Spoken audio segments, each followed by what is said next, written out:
¿De dónde sale todo esto? Pues ya sabéis evidentemente que en el 2001 se publicó lo que es el Marco Común Europeo de Referencia de las Lenguas.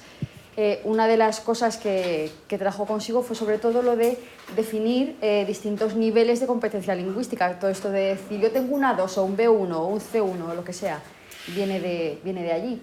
Ese documento fue realmente, yo creo, pues muy revolucionario, muy interesante, pero claro, es de principios del siglo XXI. Entonces han pasado muchas cosas en todo ese tiempo que hacían necesaria una actualización de todo eso, ¿vale? Entonces por eso en el 2018 la misma gente realmente que escribió en el 2000, que escribió el Marco Común Europeo, decidió que, venga, vamos a actualizarlo, vamos a dar una vuelta, y publicaron lo que llamaron el Companion Volume, el volumen complementario. De momento lo publicaron solo en inglés, ahora ya está publicado en francés, está publicada la traducción en francés. En español yo creo que todavía no está, estaba solamente publicado en inglés y en francés, ¿vale? Y en un momento os lo compartiré. Entonces, esto es lo que vamos a trabajar en un primer momento, porque a mí me parece un libro, un documento muy interesante, me parece muy chulo y que está bien que lo conozcamos, ¿vale? ¿Qué pasa? Que si esto se publicó en el 18, pues ya a los poquísimos meses de publicarlo, las escuelas oficiales de idiomas y sobre todo la legislación que tiene que ver con las escuelas oficiales de idiomas ya decidieron incorporar muchos de los cambios y de las actualizaciones de este volumen complementario. Sobre todo, como hablaremos, esto de la mediación. Como todo cambio que viene de repente y sin mucho tiempo, pues bueno, pues ha creado pues ciertas preocupaciones, ¿no? Pues de cómo se lleva esto a cabo, cómo lo ponemos en práctica en clase, cómo lo evaluamos. Pues bueno, ahí están en ese momento, pero bueno, también en secundaria también toca pues eso, pues saber de qué va por el examen que puedan hacer los alumnos en cuarto, pero también porque este es el documento que de alguna manera marca la pauta de cómo deberíamos trabajar las lenguas en Europa, ¿de acuerdo? No solo por el tema de la evaluación. Entonces, pues eso, pues hablaremos un poquito de todo esto. Ese es el plan de la tarde, ¿vale? Corto por aquí. Entonces, si queréis, en las mesas tenéis iPads, si queréis utilizarlos. Entonces, ¿qué tiene de bueno este volumen complementario? ¿Qué es lo que añade? Pues, por ejemplo, añade que ciertos aspectos no estaban descritos de manera muy precisa. Lo habían nombrado un poco, pero estaban un poco vagos, entonces añade una descripción mucho más precisa de lo que son los niveles. Y sobre todo añade descriptores para niveles anteriores a A1, para la gente que está empezando, que se quedaba sin descriptores realmente, y para niveles C2 había ocasiones en las que decían los mismos que para C1, esto es lo mismo que para C1. Pues hay algunas ocasiones que todavía lo siguen diciendo, pero han añadido muchos más descriptores para niveles C2 también, ¿de acuerdo? Os recuerdo que realmente el marco habla de todas las lenguas europeas, o sea, no está pensando en esto para inglés, esto para francés, sino que describe todo de una manera muy general para cualquier lengua, ¿vale? Por si acaso. ¿Qué añade también? Añade escalas, añade descripciones para áreas que en el marco aparecían nombradas pero no descritas, como por ejemplo la mediación, que la nombraba, pero no había nada así específico. Esto que a mí me parece muy interesante, la interacción online. Hoy en día, claro, 20 años después del marco, pues el tener que escribir un correo para reclamar que has comprado algo y te lo han enviado mal o que quieres devolverlo, eso es mucho más frecuente que hace 20 años. Pues eso, pues esa interacción online. Añade también, por ejemplo, la respuesta a textos literarios. Muchas veces, y además vamos a nombrarlo hoy, eso en las escalas de mediación habla eso de cómo responder, o sea, cómo expresar una respuesta, pues una crítica o una respuesta emocional a textos creativos, incluyendo literatura. Y luego se encarga mucho de todo lo que son las competencias plurilingüísticas y pluriculturales, que hablaremos también un poquito de cultura luego, ¿de acuerdo? Y luego otra de las cosas que ha cambiado en estos últimos 20 años es que los movimientos migratorios en Europa son mucho más frecuentes que lo que eran hace 20 años. El movimiento es lo que se pretendía con la Unión Europea, ¿no? El que cualquier ciudadano europeo pudiera moverse por toda la Unión Europea. Pues como eso se ha promovido muchísimo más, pues bueno, pues la idea del plurilingüismo, ya no el bilingüismo, sino el plurilingüismo, que ya estaba, pero el enfatizarlo de alguna manera, y la idea del hablante nativo. Parecía que, de alguna manera, si llegabas a niveles C2, estabas cerca de competencia nativa. pues ese concepto del hablante nativo se lo cargan y lo quitan intencionadamente, diciendo, no, el hablante a nivel C2 hace esto, esto y esto, pero no es que tenga que ser un hablante nativo. Y todo lo que tiene que ver con fonología, describen muy bien las escalas de fonología, de pronunciación, todo eso está descrito, pero no hacen referencia tanto a hablas como un hablante nativo, ¿de acuerdo? Sino el tipo de corrección que tienes o el tipo de inteligibilidad que tienes, pero no tanto el compararte con un hablante nativo. También porque, ¿qué es un hablante nativo? Hay algunos que no saben. Claro, quiero decir, es que estamos hablando eso, pues, de gente que a lo mejor de cuna ya es bilingüe, pues porque tiene padres cada uno de una nacionalidad o lo que sea, ¿vale? Pues eso son un poquito las cosas fundamentales o lo que más vamos a comentar de lo que ha añadido o que ha complementado este boletín. Otro cambio que también veréis, que lo comentaremos, es que siempre estamos hablando de las 4 destrezas. Decimos, vamos a hacer exámenes de las 4 destrezas. Pues esa idea de las destrezas desaparece. Y de lo que habla es de modos de comunicación, que va a ser parecido pero un pelín distinto. Entonces, de lo que hablan es de el modo de comunicación de recepción, que la recepción puede ser oral o escrita, ¿vale? Hablan de la producción, que la producción puede ser oral o escrita.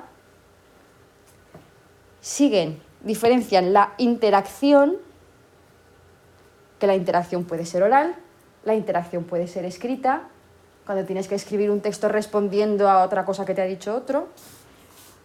Y describen escalas, como decía, específicas para la interacción online. La ven como algo separado, no la consideran como algo escrito, sino que, como digo, hay escalas específicas para esa interacción online. Y luego añaden el modo de comunicación de mediación. Entonces, como veis, le da más importancia. Luego discutiremos hasta qué punto la mediación es producción, recepción, interacción, si está relacionada, si no. Todo está relacionado. Pero lo entienden como un modo de comunicación separado del resto. O que tiene entidad propia, por lo menos. Esa mediación luego lo veremos. Puede ser de 3 tipos: textual, conceptual o cultural. Ya hablaremos. Y puede ser entre 2 lenguas distintas. Puede ser que te den algo en tu lengua materna y lo tengas que mediar a la lengua extranjera, o puede ser que tú tengas un input en la lengua extranjera y lo tengas que mediar en la misma lengua extranjera. Luego veremos ejemplos de todo eso. ¿Vale? Pues un poquito la introducción. Esta es otra forma de simplemente de representarlo para que lo veáis, pues lo que os decía, ¿no? La recepción, producción, interacción y mediación, oral o escrita, y como os decía, añaden en recepción también el volumen complementario, añade descriptores para recepción audiovisual. No simplemente como recepción oral, sino viendo que es un tipo distinto de recepción, ¿no? Pues que si tienes imágenes, que si tienes otro tipo de estímulo, pues que... Y entonces, pues todo lo que tiene que ver con vídeos, con televisión, con series, con películas, todo eso, hay descriptores específicos para eso, ¿vale? Y esto es un cuadro que está siempre, aparece en el companion, en todas las presentaciones hay que ponerlo, a mí me parece complicadísimo. Pero bueno, es más que nada eso, es la relación entre estos 4 modos de comunicación. Este es el que aparecía originalmente en el marco, aquí lo tenéis en inglés, y esto es básicamente lo mismo, pero en francés, con 2 acentos más que hemos añadido aquí. Pero es lo mismo, ¿vale?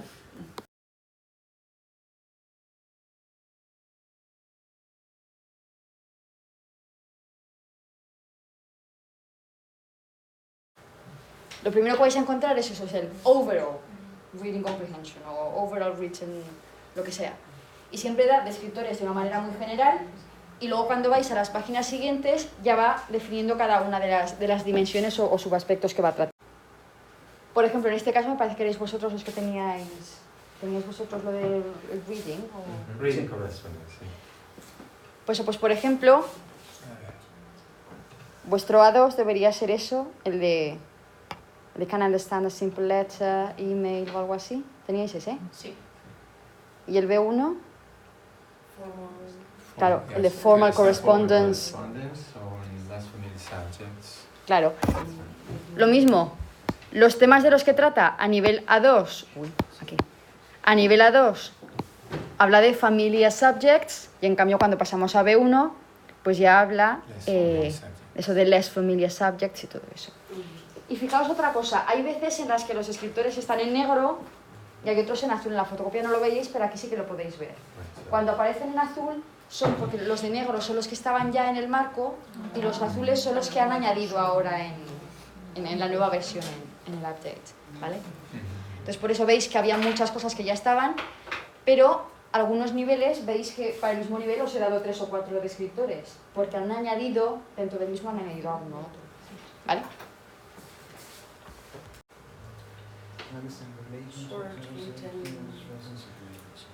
Claro, os hablaba eso de simple instructions, simple brief instructions, simple, todo el rato estas palabras clave, ¿no?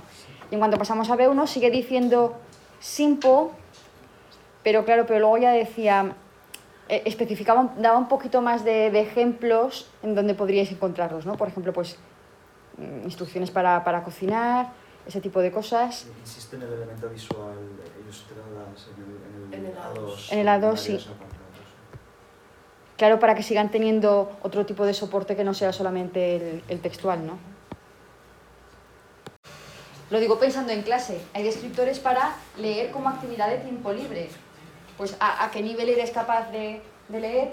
Simplemente leer por leer. No porque tengas que entender nada para hacer otra cosa, sino simplemente pues eso, pues, lectura como, eso, pues, como actividad de tiempo libre, como hobby, ¿no? Nadie. Pero, por ejemplo, estos serían los descriptores que os decía de eso de recepción audiovisual. O sea, específicamente lo teníais...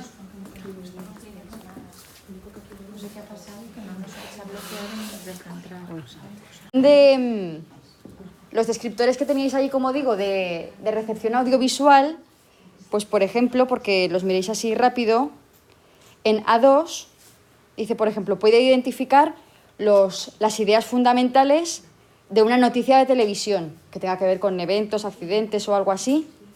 Y como decía José Chu, cuando haya algún soporte visual junto a ese comentario, ¿no? O, por ejemplo, puede seguir un anuncio de televisión o el tráiler de alguna escena de película. Eso ya lo pone nivel A2. Sigue diciendo, claro, entendiendo que los actores, o sea, entiende de qué hablan los actores y que las imágenes ayudan a seguir la trama, ¿no? Entonces, por eso hacen unos descriptores específicos para esa recepción audiovisual, que no es lo mismo que solamente el tener que entender solo la comprensión oral, ¿no? Pues echadles un vistazo porque me parecen interesantes. Muchas de las actividades que hacemos, pues o de vas a ver este vídeo y vas a hacer no sé qué, pues a lo mejor mirar un poquito estas escalas nos... Cambiamos de modo de comunicación, cambian de color. Ya veréis eso de cada uno, por eso también aquí teníamos distintos colorines, ¿vale? De nuevo, como ahora hablan de producción oral, lo veréis un poco regular en el proyector, pero bueno, como hablan de producción oral, lo primero que nos sale es eso, los descriptores generales de producción oral. Y ahora ya, por ejemplo, aquí os he puesto, creo, el del monólogo, el de la producción individual. ¿Quién lo teníais? Vale. Y entonces, por ejemplo, de A2, ¿qué habíais puesto? Sí. Can tell a story or describe something in a simple list of points, etc. Pues eso, lo mismo. De una manera simple. Everyday. Claro, os dice aspectos, eso de todos los días, aspectos cotidianos. Short basic. Eso es, short, basic, habits and routines. Es como el tema 1 de cada libro de texto, ¿no? Los hábitos, las rutinas, pues eso, ¿vale? Y en cambio, cuando pasa B1, claro, tiene que ser, claro, directas. Fluent. Ya habla de una variedad de temas que le son familiares, pero ya es un poquito más variado, ¿de acuerdo? Y habla por aquí de dreams, hopes, ambitions, es un poquito más. Vale, para cuando hablas individualmente para dar información. Hay descriptores, por ejemplo, para cuando tiene que ver con defender una opinión, por ejemplo, en un debate, que si trabajáis el debate, pues como para...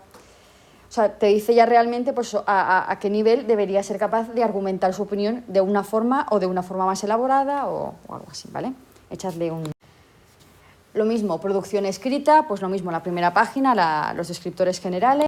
Pero, por ejemplo, algunos habéis trabajado lo que era escritura creativa. Teníais no sé dónde los tendríais por ahí, pues eso. Y veis que desde el principio, en pre-A1 no hay descriptores, pero a partir de A1 ya hay descriptores de escritura creativa, ¿vale? A2, B1, tal, ahí lo tenéis. Hay descriptores, por ejemplo, para escribir informes y eso, y ensayos, eso. Ya me perdonarás que escribo, solo pienso en inglés. Y junto a esto, después de todo lo que son estos descriptores de los tipos de texto que puede haber, aparecen también descriptores para las estrategias de producción, que eso también me parece interesante. Y habla de 3 estrategias básicas. Habla de la planificación, no solo para el escrito, para el oral también, ¿vale? Hablo de la producción. Hay descriptores de la planificación, pues de cómo expresas, de cómo te ensayas, de cómo, de alguna manera, anticipar cómo te va a reaccionar el otro. Pues para todo eso va haciendo descriptores según los niveles, ¿vale? AFE también incluye descriptores de la estrategia de compensación, de cómo te ayudas a esa producción. Si es una producción oral, por ejemplo, con el lenguaje no verbal, cómo eres capaz de parafrasearte a ti mismo, si te metes en un jardín, poder salir de ese jardín, ese tipo de cosas, ¿vale? Y las estrategias eso de monitorización y reparación, que si has empezado y has cometido un error y te das cuenta, pues que tú mismo seas capaz de corregirte tu propio error, que no pasa nada. El retroceder ante un problema, has empezado, no sabes, pues eso es lo que os decía, ¿no? Pues para todas estas estrategias hay también descriptores que podéis echar un vistazo, ¿vale? Estos serían los descriptores generales de interacción.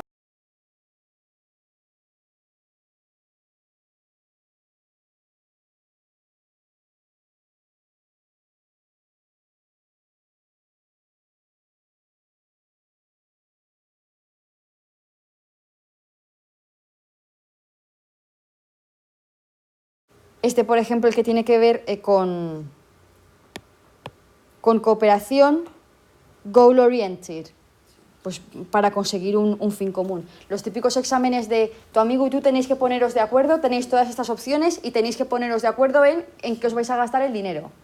Pues vale, pues para todo eso, pues ahí están los descriptores según los niveles. Lo que os comentaba, la conversación y discusión online, que es un poquito distinta de lo que sería la cara a cara, pues para eso también tenéis allí eso, los descriptores, y fijaos que no son breves, que están bastante detallados y muy pensados. Para las transacciones online que tengan un objetivo, lo que os decía, si quieres comprar algo, si quieres protestar porque te ha llegado algo en malas condiciones, si tienes que solicitar una beca para no sé qué, no sé dónde, pues todo eso también tienen descriptivos. Y luego uy, esto es muy rosa, perdón, no sé cómo aguantaremos, vale. Para interacción también hay descriptores para algunas de esas estrategias de interacción. Por ejemplo, para ser capaz de tomar el turno de palabra, que también es una estrategia, ¿no? Cuando estás en una conversación que hay uno que acapara todo el rato, pues el ser capaz de coger tú la palabra. Pues eso, hay descriptores para eso, para cómo cooperar en la interacción y para pedir aclaraciones. ¿Vale? Voy a poner así. El grupo de francés, pues lo vais a ver enseguida. Hay unos descriptores que tienen que ver ya con lo lingüístico. Aparte de los modos de comunicación, sí que hablan del rango de la variedad y de la corrección a nivel gramatical, de vocabulario y de pronunciación, ¿vale? Entonces, estos serían los descriptores del rango lingüístico general. ¿De acuerdo? ¿Veis algo? No veis nada, no os preocupéis. Lo siguiente ya es mejor, esto lo tenéis en el companion. Por ejemplo, habla de la corrección gramatical, que es lo que se entiende por corrección gramatical en cada nivel.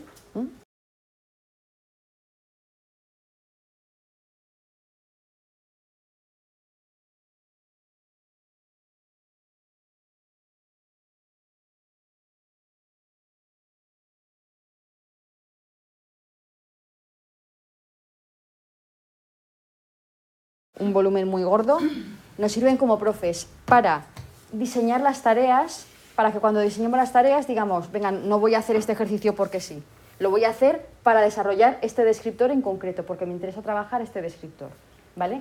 Y luego también para poder diseñar las rúbricas de evaluación. Os enseñaré luego algún ejemplo muy breve, pero podéis hacer una rúbrica tan sencilla como poner un descriptor en medio y sobre eso decir en qué punto está, si es deficiente, si tiene que trabajarlo un poquito, si está bien o si es sobresaliente en esos aspectos del descriptor. ¿De acuerdo?